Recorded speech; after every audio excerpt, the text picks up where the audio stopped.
Imagine trying to find a needle in a haystack. Right, which is hard enough on its own. Yeah, but now imagine the haystack is made up of over 200 militarized facilities. Man, And they were just scattered across the largest geographic country on Earth. that is a terrifying thought. It really is.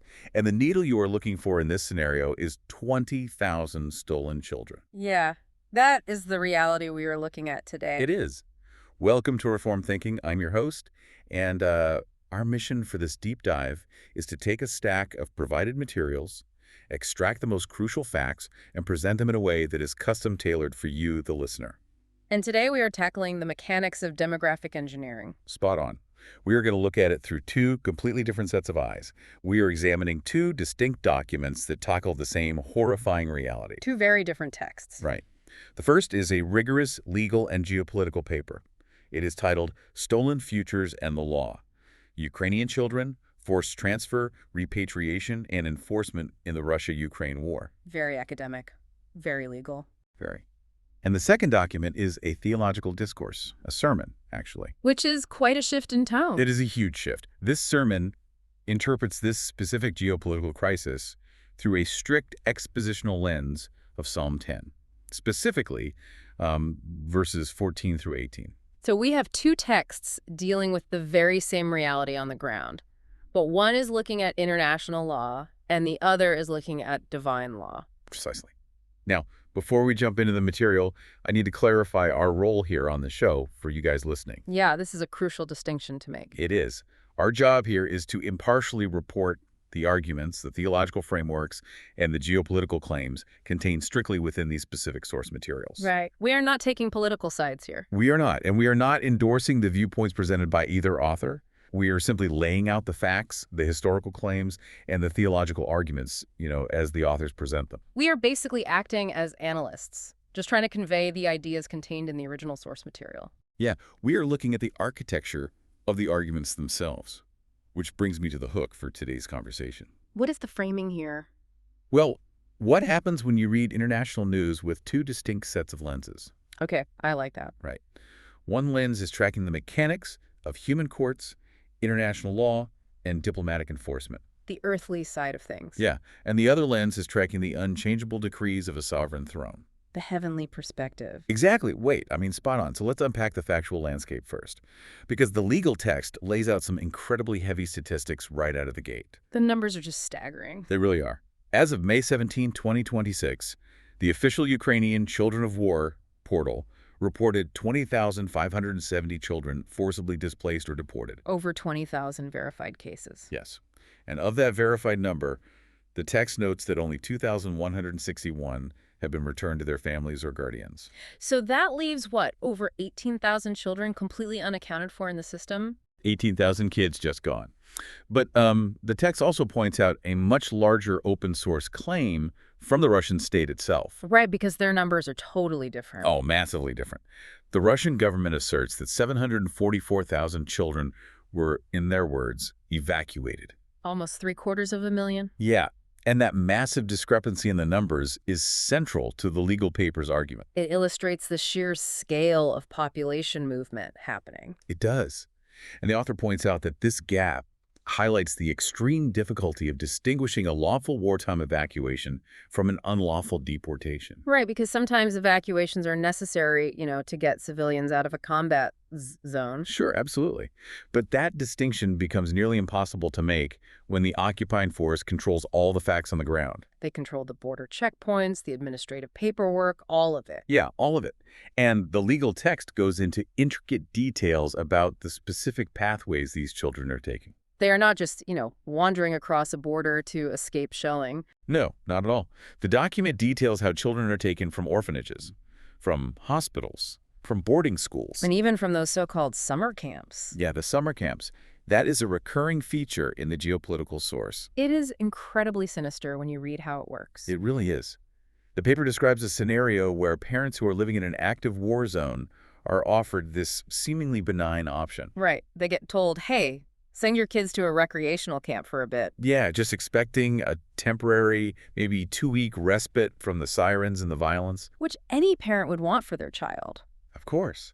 But then the front line shifts, Or the camp session ends and the children are not returned. The parents are just told, well, your child is now in another territory for their own safety. Right, and they are just gone into this vast network, which the Yale School of Public Health actually mapped out. That mapping project is a staggering achievement. It is. I want to spend some time on this because the methodology here is fascinating to it. Yeah, let's unpack that. So the Humanitarian Research Lab at Yale identified at least 210 facilities inside Russia and Russian-occupied territories where these children are taken. 210. Yeah. How on earth do you map 210 hidden facilities in a hostile country during an active war? You do it through open source intelligence. OSINT. Right, because they cannot just send inspectors over there. Physical access is totally impossible. So the researchers at Yale relied on digital footprints instead. Which is incredible. How does that work in practice? Well, they analyzed commercial satellite imagery to look for physical changes to known institutional buildings. Like seeing if a building suddenly has new fences or expansions. Spot on. And then they scraped local government announcements on Russian websites. There's public posts that anyone could technically see if they knew where to look. Yeah. They found school videos posted on social media platforms like Telegram, and they tracked digital transport records. Wow. So they are piecing together digital breadcrumbs. Exactly. I mean, yes, that is it. If a regional governor boasted on a local news broadcast about receiving a train full of new children, the Yale researchers took that video. And they would geolocate the background of the video. Yeah. They geolocated the background, cross-referenced it with the satellite photos we mentioned, and basically built a map. That is just brilliant. It is. They corroborated multiple sources and verified them all in Russian.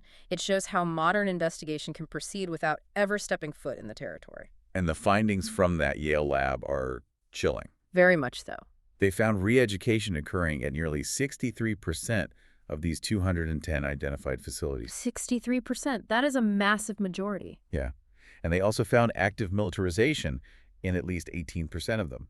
Plus, more than half of these facilities are managed directly by state government bodies. So this is state-sponsored. 100% state-sponsored. Yeah. And if we look at the broader context the legal text provides, the argument is that this is not random displacement caused by combat panic. No, the geopolitical source makes it clear this is a highly calculated, bureaucratic system. Right. The underlying goal is demographic engineering. The author states that removing children aims at the future continuity of a people. It is a deliberate attempt to alter their legal and social identities before hostilities even cease. The text describes this multi-stage system involving presidential decrees, specialized registries, transport logistics. And streamlined adoption mechanisms, right, to get them into new families as fast as possible. Yeah, to make it permanent. Which brings us directly to the theological source. The sermon. Yes, the sermon. It looks at this exact same calculated system, this demographic engineering, but it frames it through a historical biblical parallel.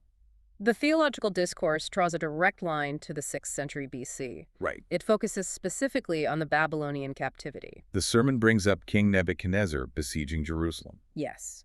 The author points out that Nebuchadnezzar's protocol was not just about acquiring slave labor or, moving people from point A to point B. It was highly strategic. Very strategic. He took the youths, specifically the royal seed and nobles. Like Daniel. Yeah, Daniel, Hananiah, Mishael, and Azariah.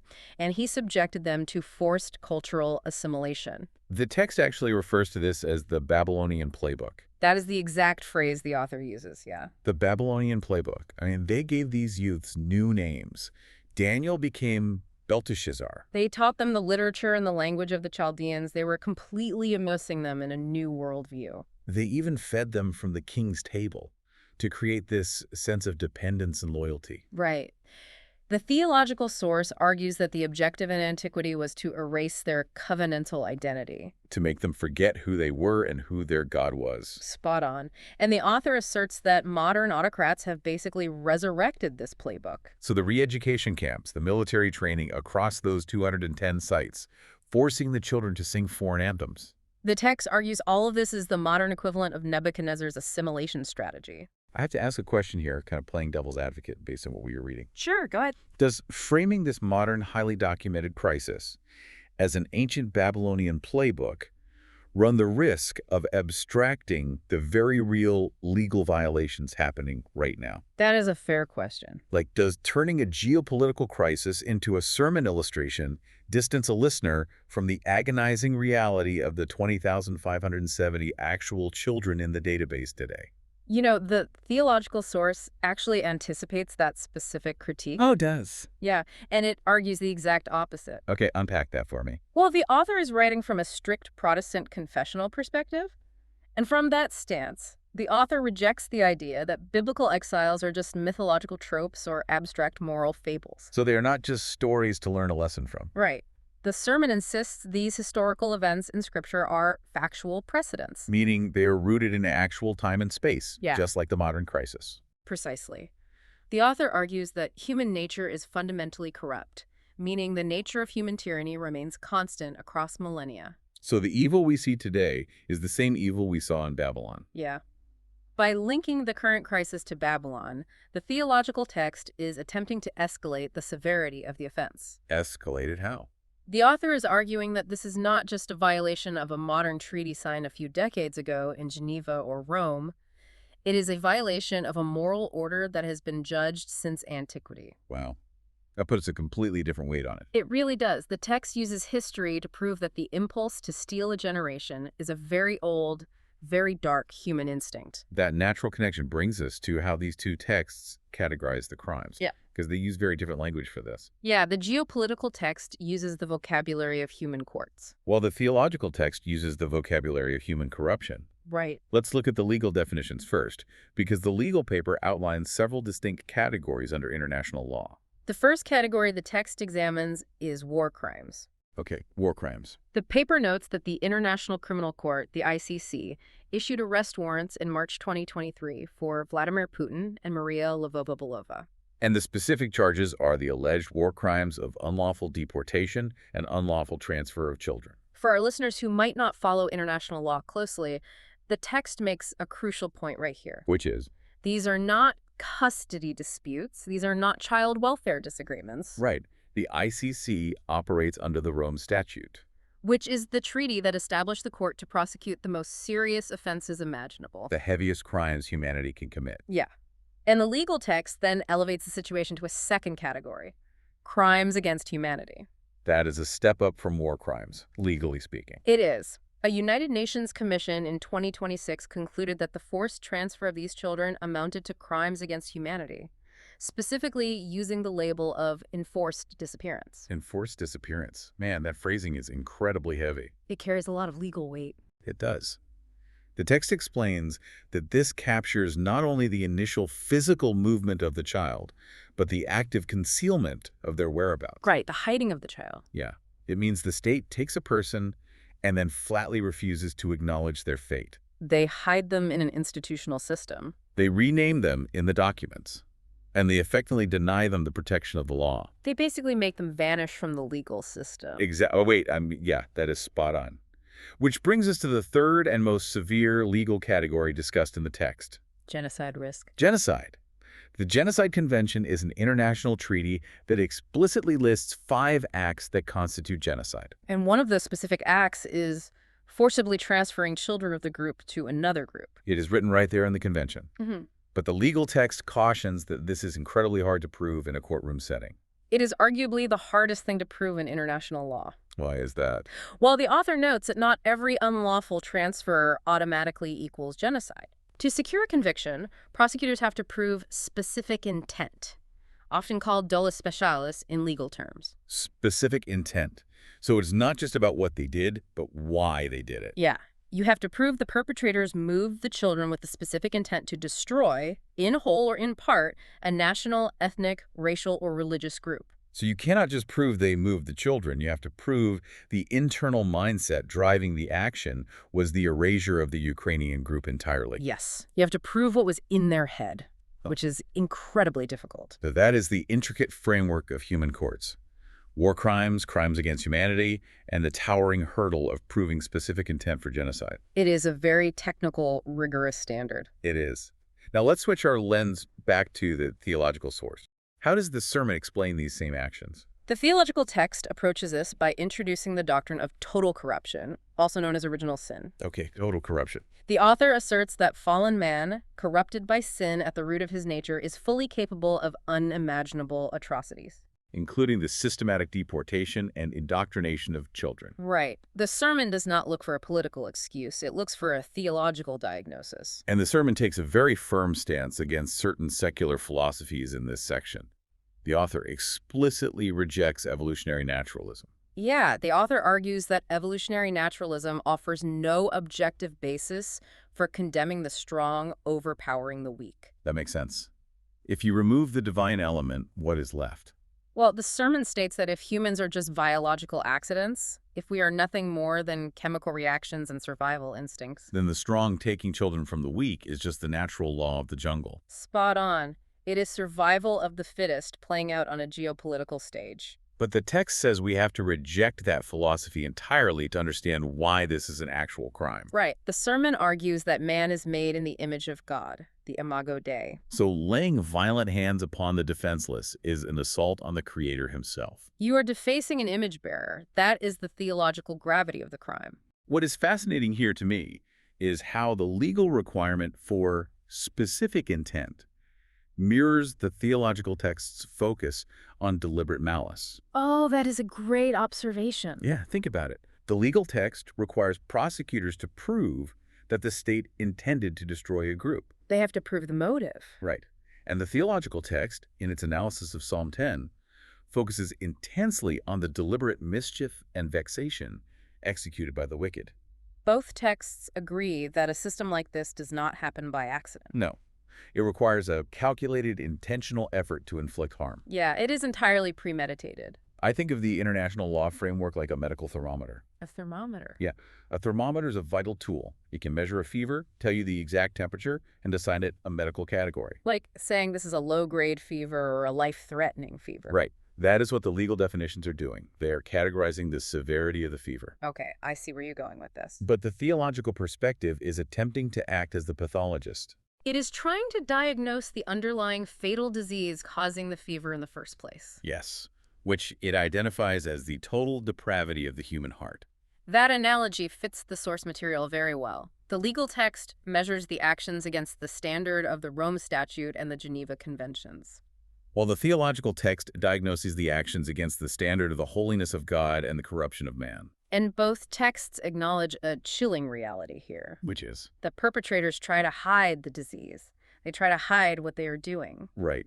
This discussion of human nature's capacity for evil naturally leads us to how these actions are concealed, and how both human investigators and divine observation respond to that concealment. Let's look at the administrative mechanisms of concealment mentioned in the legal text. The geopolitical source details a very deliberate bureaucratic process of hiding these children. It is basically a paperwork war. It involves issuing forced Russian citizenship, altering birth records, facilitating illegal adoptions, and placing children in those militarized education programs. Think about your own digital footprint for a second. My digital footprint. Yeah, your birth certificate, your social media, your passport, your medical records. Okay, yeah. It is everywhere. Now imagine an occupying bureaucracy erasing all of that and replacing it in a matter of months. That is just an administrative nightmare. That is the nightmare the text is describing. A child might be told their parents are dead. Even if they aren't. Right. They might be given a brand new name, Yeah. and then they are legally absorbed into a Russian family under Russian domestic law. So legally, the child they used to be just ceases to exist on paper. Yeah. And piercing through that wall of concealment requires immense human effort. The text highlights a specific example of this struggle, doesn't it? It does. It talks about Europol's coordinated effort in April 2026. What did Europol do? They put together a dedicated 40-investigator task force involving personnel from 18 different countries. 40 investigators, 18 countries. That is a massive coordinated push. It is. They used that open-source intelligence we discussed earlier to try and uncover information on forcibly transferred children. Okay, so after all that coordinated effort, with 40 trained investigators from 18 countries pooling their resources for months, how many children did they actually find information on? 45. Wait, 45. 45 children. 45 children out of over 20,000 verified cases in the database. Yeah. The text points out that this shows the practical value of tracing, sure, but it also reveals how incredibly difficult it is to pierce the state-sponsored secrecy. A filing cabinet can be used as a weapon just as effectively as a rifle. Absolutely. The bureaucracy is the weapon here. Now, if we contrast that staggering human limitation with the theological source, we see a totally different scale of observation. The sermon provides an exegetical breakdown of Psalm 10. Right. And the author points out that the oppressor in the psalm operates under a very specific delusion. The oppressor thinks, God has forgotten, he has hidden his face, he will never see it. So the oppressor thinks the administrative concealment is actually working. They think altering the birth certificate fooled heaven. Right, they think because Europol cannot find them, God cannot find them either. But verse 14 of the psalm counters that delusion. What does verse 14 say? The text quotes, "But you do see, for you, note mischief and vexation, the theological source focuses intensely on the absolute observation of divine omniscience." The sermon gets very specific doctrinally in this section. The author vehemently rejects concepts like Arminianism and open theism. Yes, it takes a hard line there. For our listeners who are not steeped in systematic theology, what are these concepts, and why does the author reject them so strongly in the context of this crisis? Well, the author rejects any theology that limits God's sovereign knowledge or control.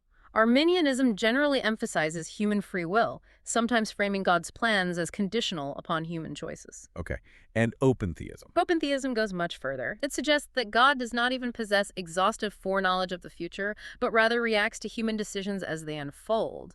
Like, God is just watching it happen and figuring out what to do next. Right. And the sermon rejects both of these views as offering an impotent deity who merely watches tragedies happen. Instead, relying on a strict confessional framework, the text asserts that God possesses meticulous, unchangeable providence over every single atom and every historical event. The text uses the imagery of a divine ledger. A ledger. Like an accounting book. Yeah. It claims that God is the immediate, direct observer who keeps a perfect, unerring ledger.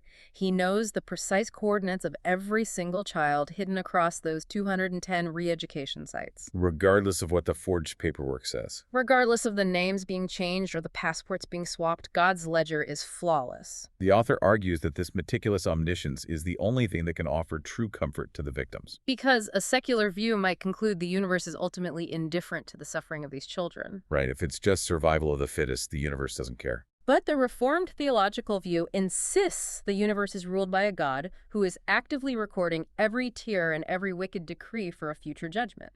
I have to push back here, though, based on the tension in the text itself. Okay, let's hear it. If the theological source claims God possesses absolute meticulous providence and ordains whatsoever comes to pass, why does he allow this vast administrative concealment to persist? That is the age-old question, isn't it? Yeah. Why allow the bureaucracy to hide these kids long enough to require a massive human Europol task force just to find 45 of them? The sermon actually addresses that exact tension. How does it resolve it? The author explains the resolution. God's sovereign governance does not make him the author of sin, nor does it violate the will of the creature. Okay. Instead, it guarantees that the wicked actions of state actors will face perfect justice at the appointed time. So the argument is that God's omniscience guarantees final justice, but it does not bypass the need for human action in the present. That is correct. The sermon explicitly states that God uses human instruments. Like what? Like the magistrates bearing the sword mentioned in Romans 13. Or, an international Europol task force. So he uses these human structures to seek temporal justice. Right. The theological text demands that believers pray for the success of these investigative mechanisms, viewing them as tools of God's common grace to restrain evil in the present age. That moves us into the next major theme of our deep dive, the architecture of justice. We're looking at two concepts here, earthly swords and divine retribution. Let's look at the earthly tools detailed in the geopolitical text first.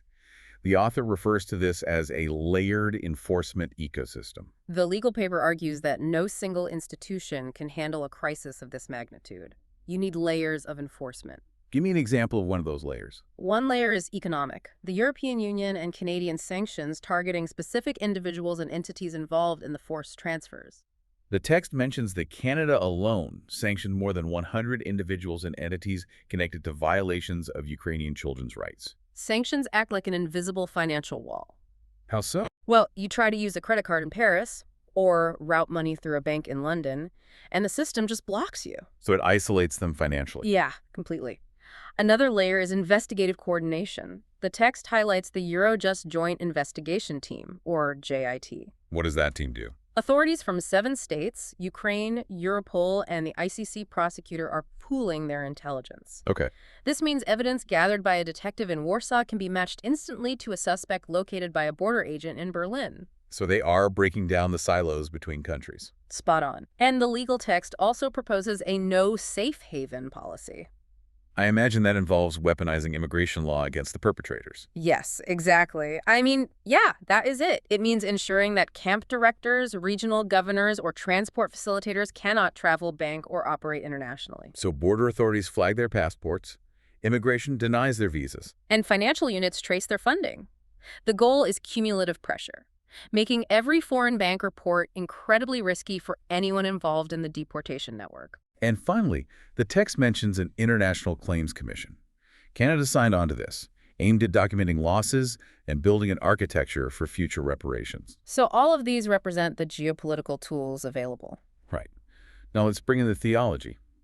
The theological text introduces the concept of civil government from Romans chapter 13. The sermon defines these international tools: the economic sanctions, the ICC arrest warrants, the joint investigation teams as mechanisms of common grace. Common grace being the grace God gives to all mankind to sustain life and restrain evil, distinct from the specific grace that brings salvation. Right.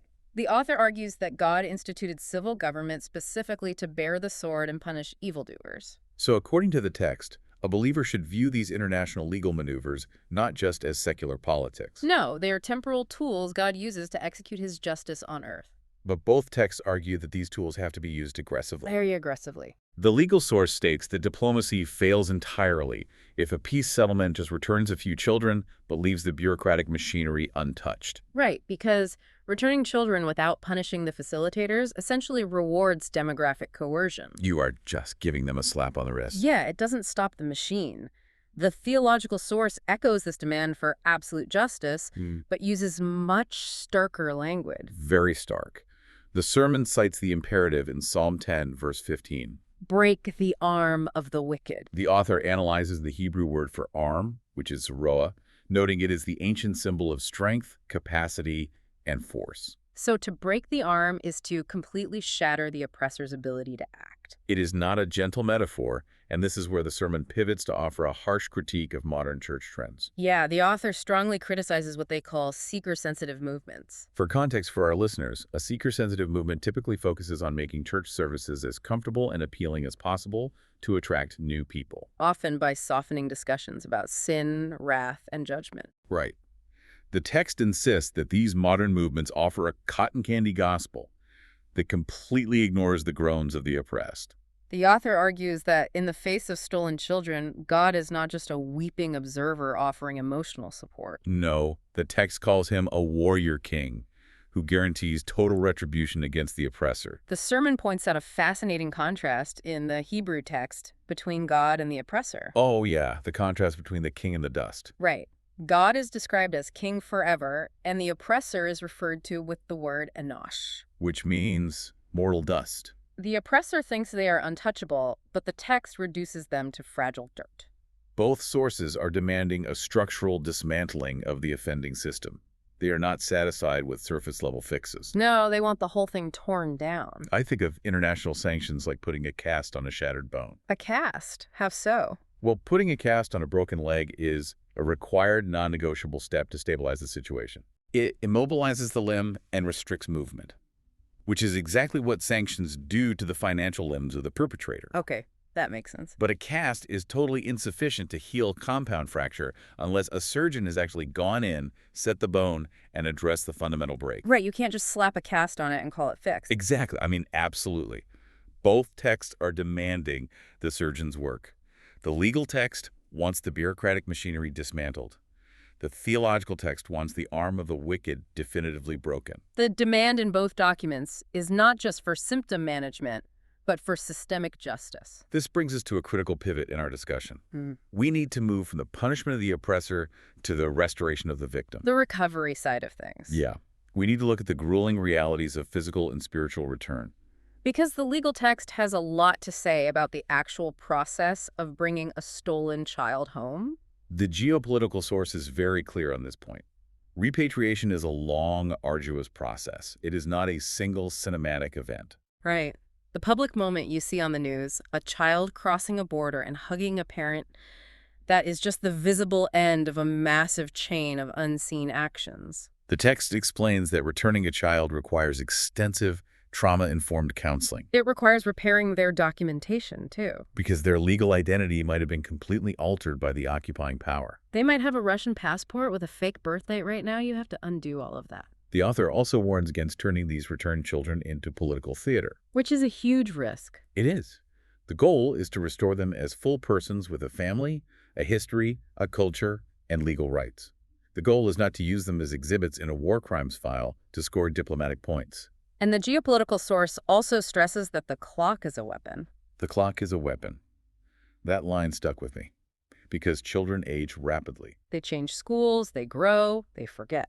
Every single month of delay raises the risk that their legal identity will diverge permanently from their biological and family reality. Time works entirely in favor of the assimilation process. Let's bring in the theological text's perspective on the child here, because the sermon introduces a specific Hebrew term, yatham. Yes. Yatam is typically translated in English Bibles as fatherless or orphan. And the author, looking at the Hebrew syntax, explains that the psalmist deliberately chose yatam over basic Hebrew words for a youth or a child, like nar or yeld. Which is a really important distinction. Why is that linguistic distinction relevant to the crisis we were discussing? Because words like nar merely they just describe someone's biological age. Like saying teenager or toddler. Right. But yatam describes a profound deficit of legal and physical defense. Okay. In the ancient Near Eastern world, the fatherless were the ultimate symbol of vulnerability. They had no patriarch to advocate for them in court and no one to protect their property. So it is about a lack of a defender. Spot on. The theological source argues that when these children are deported and stripped of their guardians, they become the yatam, the unprotected class. And God steps in as their direct, intervening father. Yes. The text also mentions the Septuagint, the ancient Greek translation of the Old Testament. What word does the Septuagint use? It uses the Greek word orphanos, linking the concept directly to covenantal legislation. In the biblical framework, harming the orphanos is an open invitation to divine wrath. This brings us to the ultimate need of the yatam, according to the theological discourse. And this is where the sermon makes its biggest spiritual point. Right. While the sermon firmly demands that the church pray unceasingly for the physical repatriation of the 20,570 children, it asserts that the greatest human need is actually spiritual repatriation. The text makes a major Christological connection in this section. Unpack that for us. The author details how, from a Reformed perspective, every single person is naturally born as a spiritual orphan, alienated from God due to original sin. Okay. And the sermon argues that Christ allowed himself to be treated as an orphan on the cross. Crying out, my God, why have you forsaken me?" Right. Christ did that in order to make a substitutionary atonement. The theological goal being to adopt spiritual orphans into a permanent divine family. Spot on. The text frames the physical rescue of the children as a strict mandate of common grace, while framing the spiritual adoption through Christ as the eternal solution to the human depravity that caused the crisis in the first place. I have to ask a hard question about that conclusion, though. Sure, go ahead. By insisting that the greatest need is spiritual adoption, does the theological text run the risk of minimizing the immediate, agonizing necessity of physically bringing these 20,570 children home to their living families right now? That is a very common critique of this kind of theology. Right. Does focusing on eternal salvation distract the listener from the temporal geopolitical crisis? A close reading of the text shows the author actively guards against that kind of spiritual bypass. Oh, really? How so? The sermon explicitly states that a government or a magistrate ignoring this physical theft is complicit in the crime. So they cannot just pray and do nothing? No, absolutely not. The author demands that earthly magistrates act to rescue the defenseless. So it is viewed as a dual mandate. You cannot have one without the other. Yes. The two texts actually harmonize quite well in demanding relentless action on behalf of the vulnerable. The legal text calls for diplomatic consistency. refusing to accept any peace settlement that leaves children unreturned. And the theological text calls for bold confrontation of the perpetrators and demands that the church not faint in prayers for physical repatriation. Both sources entirely reject passivity. They absolutely demand action, just from different angles. We have covered an immense amount of ground today. A lot of heavy material. Yeah. Let's briefly recap the dual lenses we use to examine this material. We looked at the vocabulary of international law, war crimes, the towering hurdle of specific intent. Layered enforcement ecosystems. Right. And the intricate mechanics of open source intelligence used to map hidden facilities. And we intercepted that legal vocabulary with the strict biblical exegesis of Psalm 10. Examining the concepts of total corruption, meticulous omniscience, the Hebrew concept of the yadam, and the demand for divine retribution against the oppressor. It is two very different ways of speaking about the exact same problem. I want to reiterate, as always, that all the theological arguments and the geopolitical claims we discussed today were drawn exclusively from the provided source texts. We did not add any of our own opinions here. No, our goal was simply to map out the contours of their arguments for you. We examined how two very different disciplines attempt to articulate, diagnose, and solve the exact same human tragedy. Which leaves us with a final concept to consider. Right. We started by comparing the lens of human courts with the lens of a sovereign throne. The geopolitical text relies heavily on paper evidence. Birth certificates, transport logs, citizenship decrees. But paper can be shredded. It can be altered or hidden by state machinery. It is fragile. Yeah. The theological text, however, relies on an omniscient ledger, a divine recording of every mischief and vexation that cannot possibly be erased, no matter how many files of bureaucracy burns. That tension raises an incredibly weighty question for society at large. If secular international law is fighting a battle of fragile paper, while divine law promises an indestructible record, how does this dual reality alter the way a society pursues peace negotiations? It really makes you wonder about the long-term reality of justice. Can a genuine, lasting peace settlement ever exist if full restitution for the vulnerable is ignored by the diplomats, but perfectly remembered by the divine? Just something to think about the next time you see a headline and try to adjust the focus of your lens. Thanks for joining us on this deep dive. We will see you next time.